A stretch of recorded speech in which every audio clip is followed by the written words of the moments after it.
In this video, Jim Rohn will be covering 5 revolutionary ideas that make life better. We are excited to announce that we have launched a new online store. The link is in the description of this video.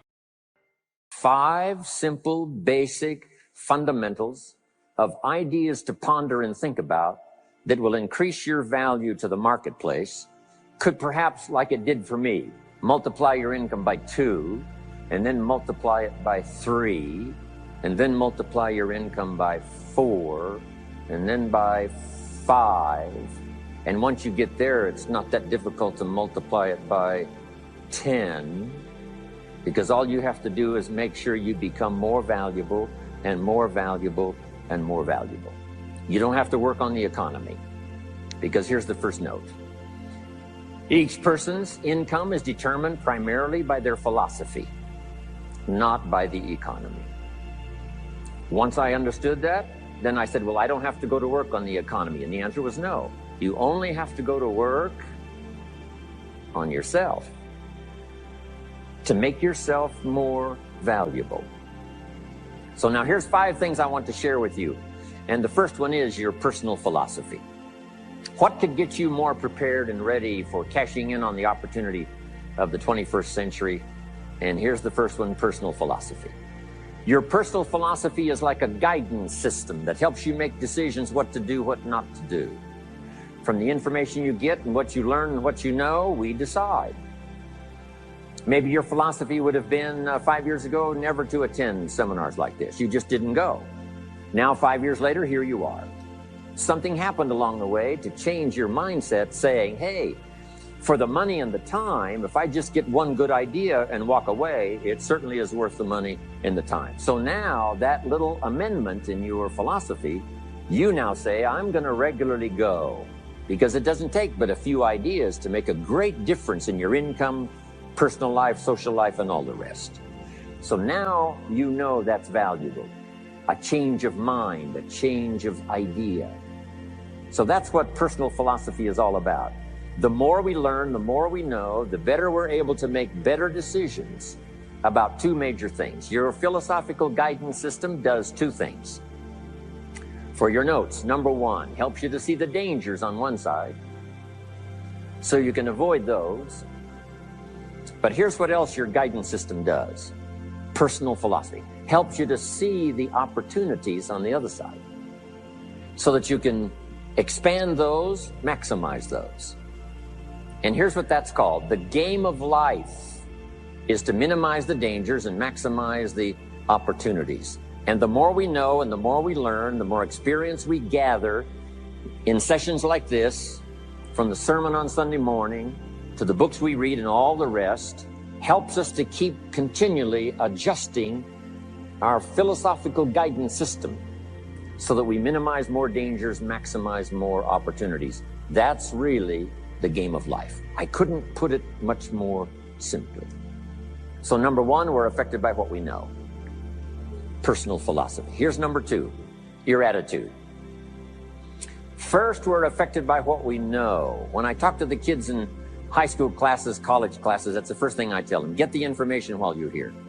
Right? Nothing worse than being stupid when you get out of school. So get the information. Being broke is bad, but being stupid is what's really bad. And what's really, really bad is being broke and stupid. Nothing much worse than that, unless you're sick. Right? Sick, broke, and stupid. That's about as far as you can fall unless you're ugly. Right? But surely that would be the ultimate, right? The ultimate negative life. Ugly, sick, broke, and stupid. So learn all you can. We're affected by what we know, so get the information. Don't be lazy in learning. Don't be lazy in going through the books, building your library, coming to classes like this consistently. Some of them will be so dramatic, your life will never be the same. Maybe this is one of those today. Next, we're affected by how we feel, attitude.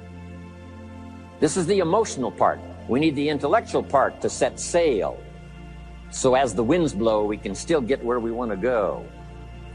Redefine, keep strengthening our psychological and philosophical guidance system. But now we're also affected by the emotions. That's the power. And jot these notes down as I hurry along now. 4 things to consider on attitude and how you feel. Here's number 1. It's how you feel about the past. It's important to make the past useful. Past experience, even past losses, past failures, as well as successes. To review it and go back over it, see where you went wrong, correct that, invest that now in the future. Don't live in the past, and don't carry the past around like a burden, but simply use your past as one of your mentors to help refine mistakes, make some changes that you can invest now in the future. Here's the second attitude. It's how you feel about the future. We look back for experience, but number 2, we look forward for inspiration. Now, where does the inspiration come from? Looking forward. Here it is, learning to set goals. Number 1, decide what you want. Takes more than 5 minutes. Take some time and decide what you want. Where do you want to go? What do you want to do the next 10 years, 20 years? What would you like to become? How many skills would you like to learn? What are the books you want to read? How about the people you want to meet? The cities you want to visit? Experiences you'd like to have over this next period of time? Start thinking about all of that. Here's the next key. Write it all down. Building a life is like building a house. You wouldn't start building the house until you had it finished. Wouldn't you look foolish starting to build the house if it wasn't finished first?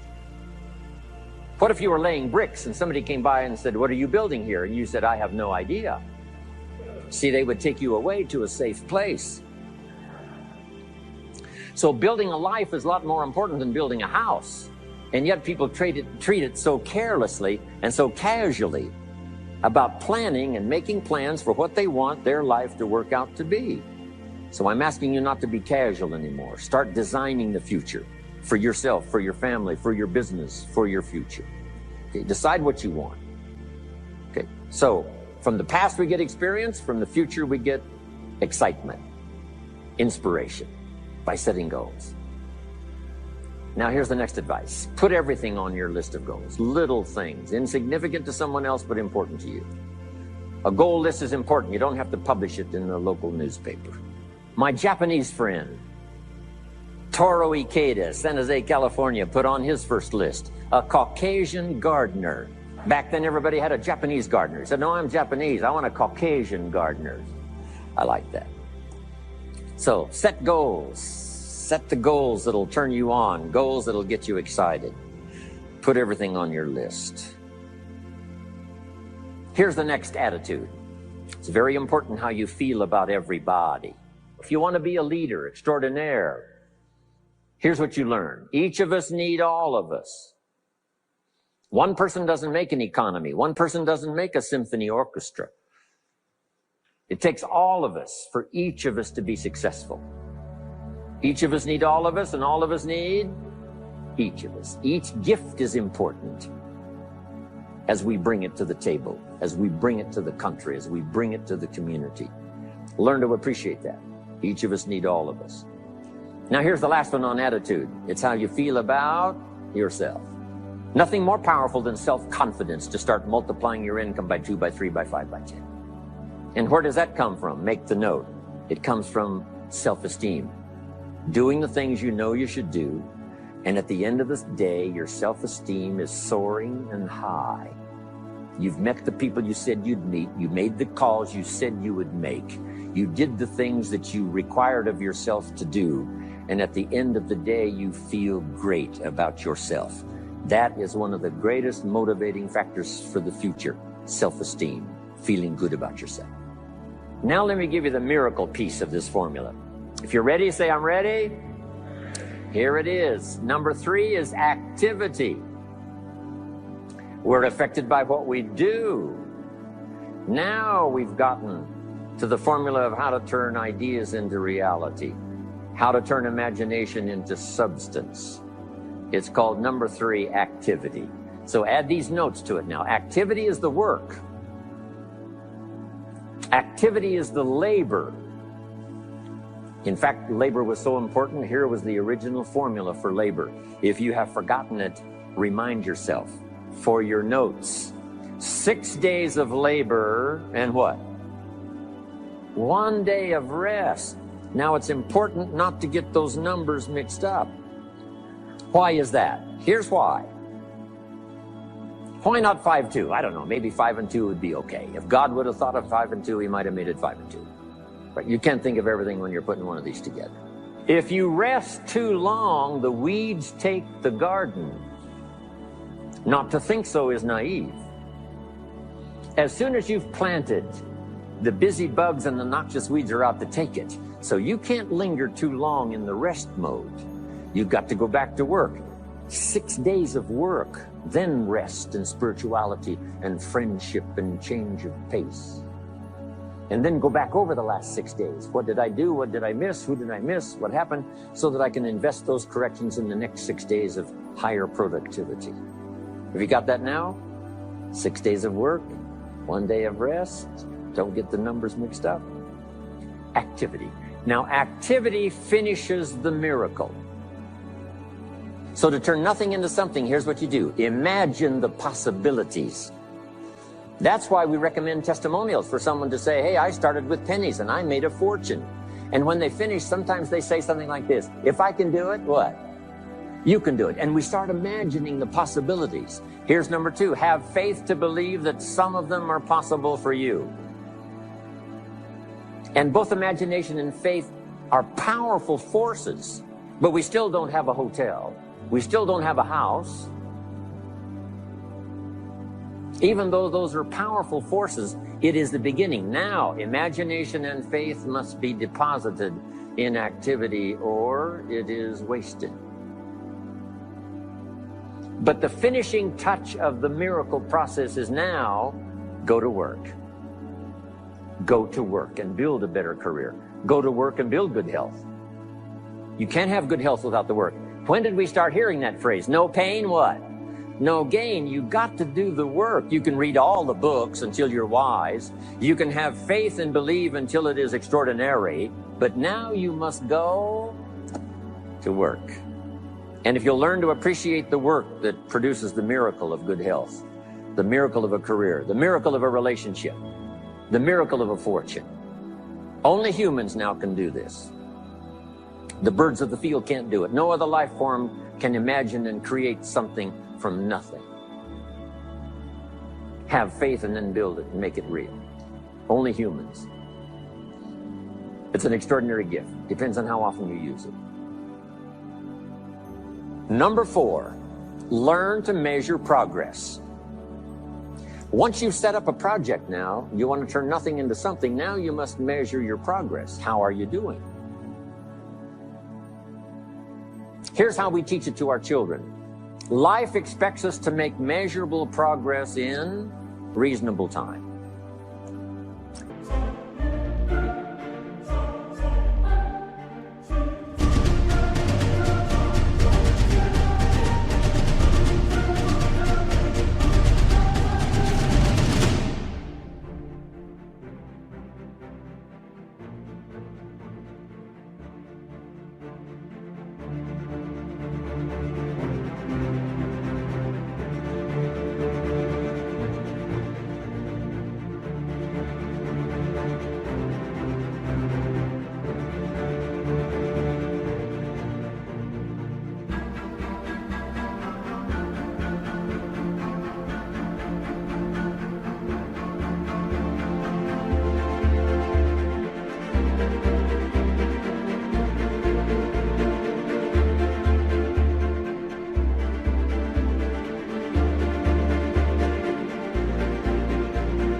Measurable progress in reasonable time. That is the game of life. So part of it is not just to set up the proposed project, but as we start working on it, we start measuring how we're doing. Now, first, what is reasonable time?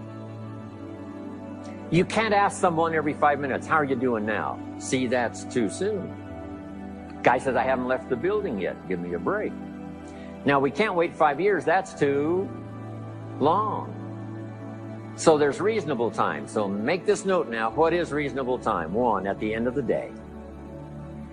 A conversation a father should have with his daughter today, because the magic is there. If he waits till tomorrow, the magic may be gone today. Next is a week. Make that note. Usually, we get paid by the week. Somebody adds up our value to the marketplace, out comes the check. The next week, somebody adds up our value to the marketplace, out comes the check. What I learned to do is to change my value to the marketplace so the check kept getting bigger and bigger and bigger. I didn't have to change the economy. I only had to change my stuff. Measure your own progress. Success is a numbers game. We demanded of our children, how many years do you want your child to spend in 4th grade? Approximately. About 1 year, right? You say, well, if they're nice kids, would you give them 3 or 4 years? You say, no. This is not a nice game. This is getting ready for the future. This is getting ready for the challenges and the opportunities. You can't linger in 1 grade more than 1 year. Now make this note. The same should go for us as adults. Don't linger more than 1 year in 1 grade of learning. Adult, management, entrepreneurship, leaderships of all kind. Keep up the pace of learning. The numbers. Measure. Count. Now here's the key. Face the truth. If you're only making this much progress, there's no use trying to kid the world, no use trying to kid anybody else, and especially don't kid yourself. If in a period of time you've only made so much progress, you just got to swallow hard and say, this is the truth. I've got to face it. Now, what could I do to start increasing my progress and make my health better, make my income better, make my investments better, make my value to the marketplace much better, get busy learning the 2nd skill and the 3rd skill and the next language and the next language to increase my value? I got to get busy and do that. See, if you will do that, I promise you, one of the greatest motivating factors in the world is progress. And if you'll measure it, you'll get excited. Now, here's number 5 of the 5 major things I wanted to share with you to make these opening years of the 21st century really pay off for you. And here's the word, lifestyle. Learning to live well, because the ultimate essence of life is not a Ferrari. The ultimate essence is not a home. The ultimate essence is not a bank account. It's not $1 million. It's not a fortune. Here it is. The ultimate essence of life is learning to live.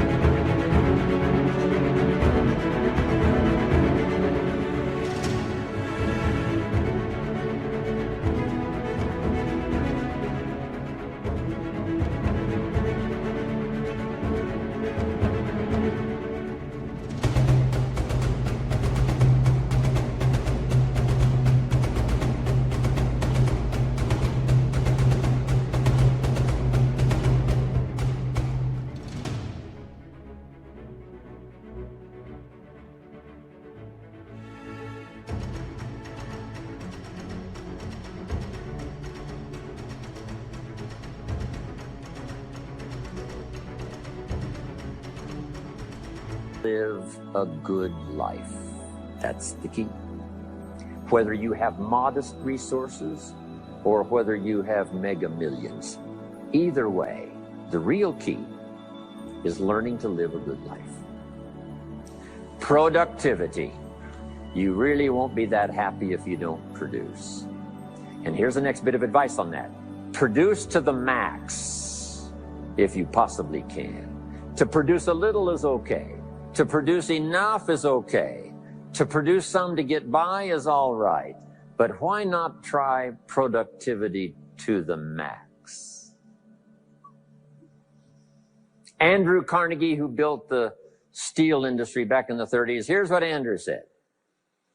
I'm going to spend the first half of my life accumulating money. I'm going to spend the last half of my life giving it all away. He got so inspired by that goal that the first half of his life he accumulated $400 million, which back in the 30s was a lot of money. A mega fortune. Guess what he did the last half of his life? He gave it all away.